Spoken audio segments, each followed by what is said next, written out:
Welcome, one and all, to the morning stream here at the Den of Nerds Live, home of the Nerdvengers, the Nerdvenger Tower. In the tower early this morning, been in here trying to figure out how to fit these freaking Christmas trees in here, man. Like, I don't know. One would think when your building's this big, you would have ways for big old trees to get into the building. It's going to be a very crazy show today. The vibe of today's show is like the Pepe Silva meme, right? From Always Sunny, where Charlie's like drawing all the lines and all the conclusions and all that kind of stuff. What if we just did this the whole show? Just built intensity like the whole time. And we just like, yeah. Like the whole episode was just like, man, I don't know. This Loki show, though.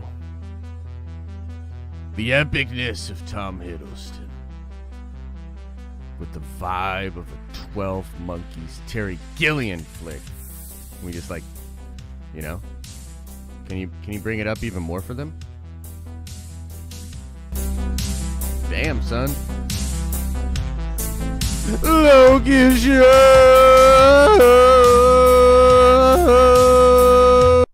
All right, we've officially lost it. We have officially lost it. If you hadn't noticed, there's a lot of nerdy stuff going on. There's a lot of nerdy stuff going on with Star Wars, a lot of nerdy stuff going on with Marvel. There's a lot of nerdy stuff going on with DC. We like covering it. But you're going to miss it unless you subscribe to the channel and subscribe to the other channel and then shut your mouth. And I'm not done yet. Buckle up. Oh, this is too much going on at the channel. Get right into the content. Shut up and dribble. I don't think so. Ah! Look, we're going to go on a journey today. It's going to be weird. It's going to be a little all over the place. It's going to be ADD.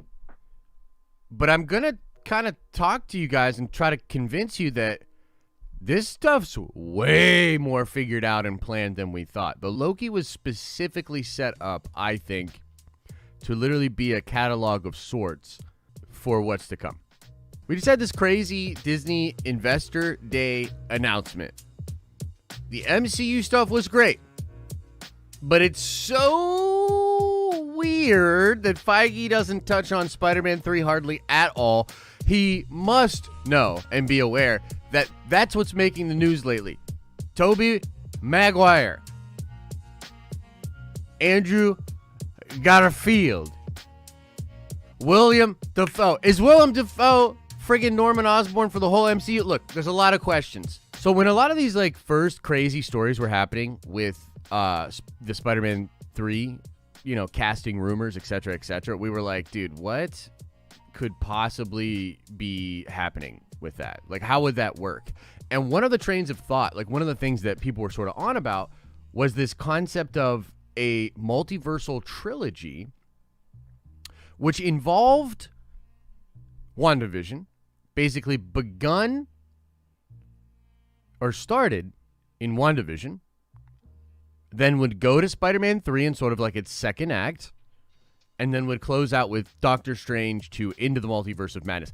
I still think that Doctor Strange 2 is pretty much the anchor, the end. It'll be a turning point in this whole thing. But larger than that, I want to bring up a couple of things. We got to go back in time. We got to go back to the time of Infinity War and Endgame, okay?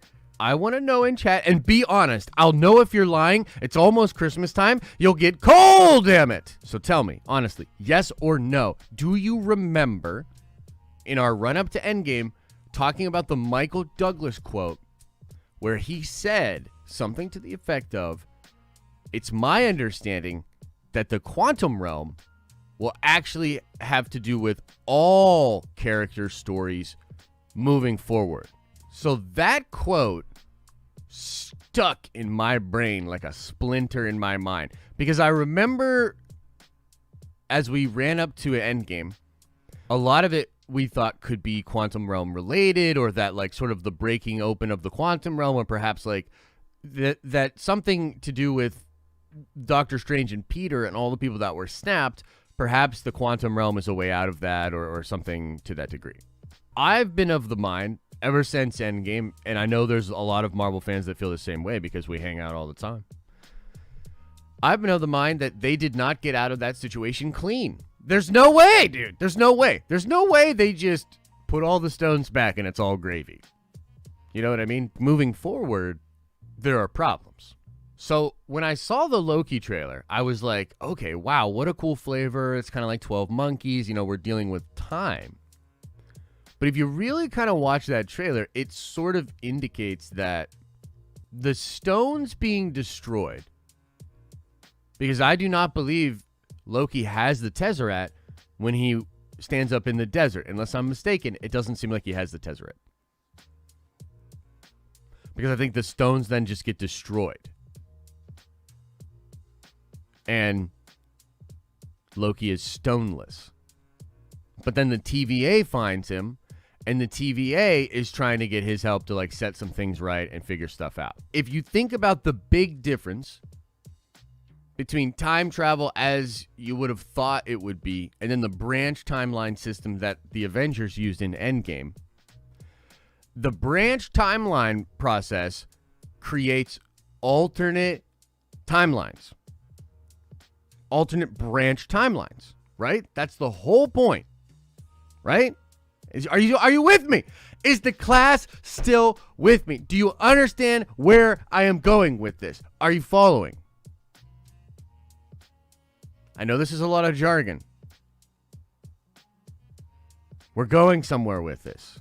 The big mystery is, when it comes to people like Norman Osborn, when it comes to Doc Ock, you know, these characters from the Sam Raimi Spider-Man films, some of them are dead. And I think Daniel Richtman, like, look, I really think the guy's good. So if he's saying that Willem Dafoe is coming to play the MCU version of Norman Osborn, I take him at his word, and I don't think he would mess that up. So, wow. How are they going to be in Spider-Man 3 just in general? Are they branch timeline versions? Or are they their versions? I think the Loki show is going to explain and set that up and make that make sense. I think we will be visiting the Sam Raimi Spider-Man films in a similar but different way that we visited the branch timelines, or I guess the real timeline from the branch timeline in Endgame. That's a mouthful. Point is, I think we will be going into the actual settings of those movies before certain things happen. Or those universes have been altered. And that due to sort of a domino cascading event of effects throughout the multiverse, now, you know, character A, character B, character C are no longer dead. And whatever that explanation is, including the one that will make Daredevil make sense, I think we will get a lot of clues in Loki. There are some things in the Loki trailer recently discovered that may well show that the Loki show might well serve as almost a catalog, an explanation, an index, an appendix in a book to fully explain what the hell is going on with the MCU multiverse. And there's some clues in the trailer that we're going to go over today. Have any of you seen this image? Now, this is in the trailer, but somebody on Reddit appears to have decoded what these symbols mean. Has anybody seen this? This right here is the elevator. And yeah, we're getting real sweaty today. Like, it's like friggin' grab yourself some napkins and some tissues. Look, grab yourself some tissues. We're getting sweaty. We're getting sweaty. Okay, this down here is the method by which the key was determined. Okay, the formula I use is very simple. Each letter is represented by a number. A is 1, B is 2, and so on. It's pretty simple. Each row is then multiplied by 1, 10, or 100. I applied this from both left to right. Okay. Now, it seems to actually work, which is nuts. Okay. Let's start in the middle. I'm too dumb to understand any of this. Chill out. Chill out, bro. We're going to get there. Chill out. Okay. Let's start in the middle. 3 main buttons. Like I said, 4 main buttons. Erase, cross, merge, and observe. And technically, even if this isn't the exact right answer, you can see where he's going with this. And I feel as though this is within the ballpark. Okay? Now, what do these numbers mean? 2057/770. Somebody thinks that what this means is that this is the universe dedicated to the number 770, and that the timeline is 2028. That this could connect to the Runaways show. This one right here, TRN 738, is the 1970s Camp Lay time heist event. And then this down here is New York, where Loki escaped from. Now, a lot of this is kind of like unknown or speculative, but there are a couple of key things that are kind of interesting. Number 1, there's the homeworld of Spider-Girl. There's Earth 653, which is the home of the multiverse of Mesmero. There's a place where Kang the Conqueror is controlling Hulk. Okay? 2 big things. A-Team, which is a group of heroes similar to the Squadron Supreme, which has been rumored by many, many people. Many, many people.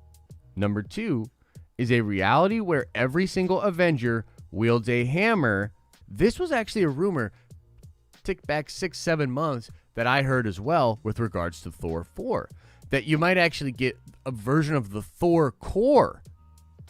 Like a Green Lantern core of Thor's. You might get that set up. And I also heard that Loki might give Mjolnir to Jane Foster. Does Loki go to the universe where the Thor core is?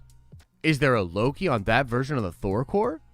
Is that version of Loki from the Thor core going to meet up with Thor and Jane Foster in Thor 4? Here's a Thor, there's a Thor, everywhere's a Thor, Thor 4, multiverse, dun, dun. Yeah. So, a lot of cool possibilities.